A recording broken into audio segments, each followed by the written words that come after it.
What is it that I want to do with my life? Every chef comes to that point, is like, what is my defining moment, right? I could have stuck with contemporary French, but there's a whole world of Middle Eastern food that hasn't been explored yet. The sense of creativity was upped, and it was like, okay, cool, I think I know what I want to do now.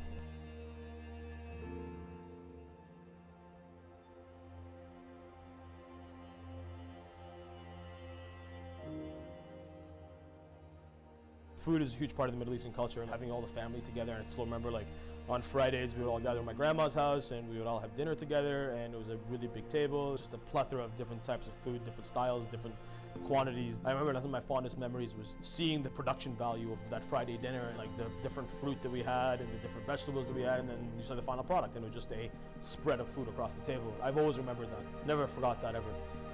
Cooking at this level is a cumulative amount of choices.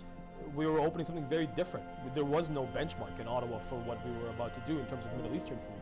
Now, this caliber of cuisine and this caliber of service is around in Ottawa, absolutely, but this style of cuisine and this style of service is an upcoming market, right? So we didn't really know what to base it on. Yeah, we made some poor choices, but they were small choices, and luckily they didn't impact the final goal, but here we are. It obviously paid off. Transparent Kitchen, from the minute I heard it, I think it was a fantastic online portal for guests to really see what we did.